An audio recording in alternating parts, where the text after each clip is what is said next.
All right, so how many questions should the candidates have to answer? Who decides, and what's behind the wall of silence on both sides of the aisle? Tony Sayegh is a Republican political analyst and campaign consultant, also a political correspondent for Talk Radio News Service. Bernard Whitman is the author of 52 Reasons to Vote for Obama and a former pollster for President Clinton. Welcome to you both, gentlemen. How are you?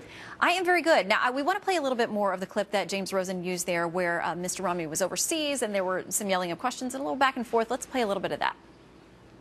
Governor Romney, do you feel that your gaffes have overshadowed your foreign trip? Holy sight for the Polish people. Show some respect. Governor Romney, just Show some respect. We haven't had another chance to ask him questions, Gorka. This is a holy sight for the Polish people. Show some respect.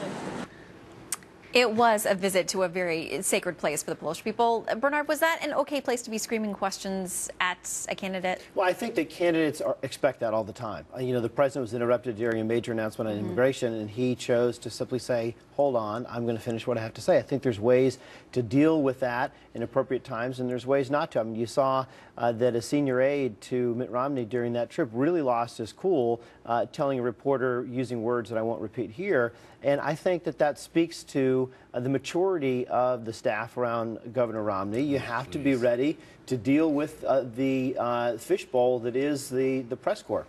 I'll give you a chance to respond, then we're going to play a little bit more of that soundbite with the president. Look, I work traveling press. I've been part of the press on both sides, on the campaign side and the coverage side. It's the nature of the beast, Bernard. It's not an indictment of the maturity of the staff. I think you know that.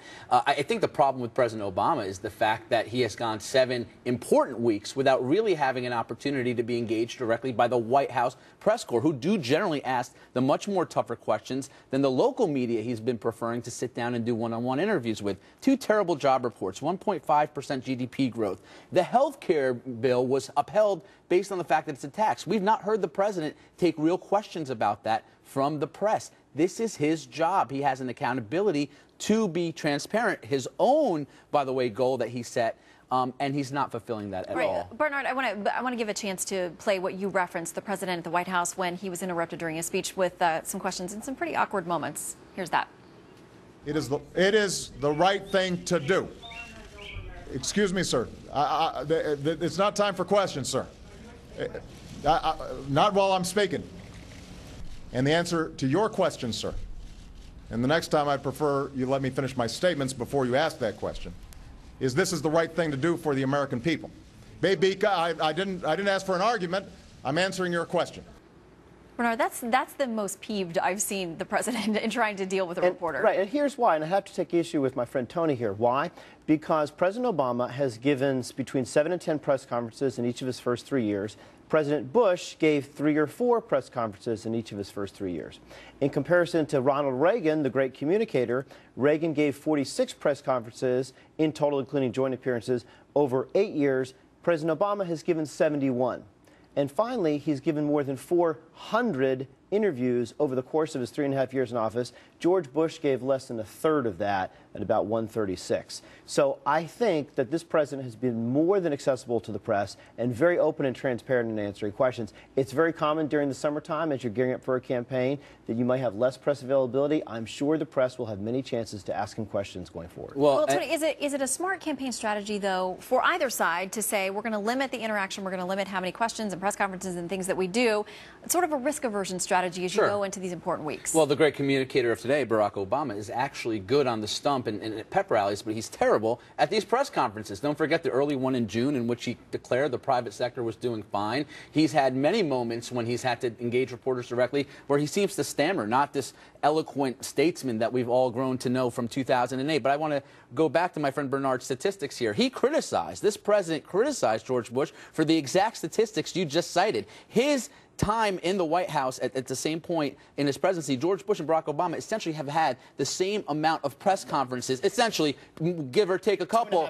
There's another metric done by the Towson University study this year. At the same points in their presidency, there's an opportunity for presidents to allow the press to casually engage them, do some Q&A in the Oval Office when maybe a head of state is visiting. George Bush granted 307 of those opportunities. Barack Obama granted 94. Bill Clinton, of course, the great communicator, granted 490. 97 at the same points. The opportunity to talk to the press is much more important than the formal called press conference. And this president, for the last 7 weeks, in a terrible economic time in our country, has ducked every major hard question and has instead decided to talk to the softball, more local-friendly media because he knows they're not going to be as tough as the White House press corps. Though I would say this.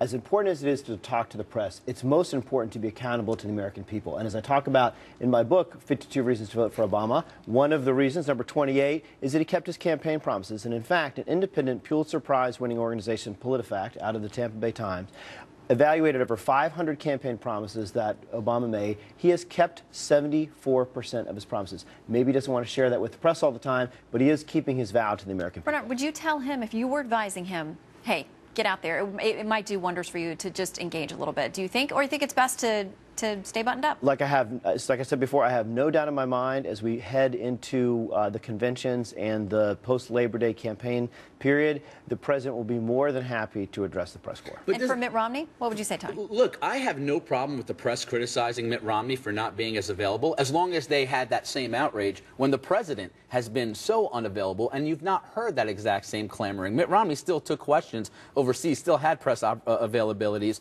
The president has gone radio silent for 7 weeks, and the reason is because he is much more effective in a controlled setting, and his campaign knows that, which is why they minimize these opportunities for him to go off script. Because don't forget, Virginia, he made a speech about a month ago. We're still talking about it. The "You Didn't Build It" speech, that was off script. The great communicator isn't so great when he's not reading a teleprompter. You guys both great without teleprompters. Bernard and Tony. I was reading right there. Thank And you I'll read both his very book. much. Yeah, he's got the book.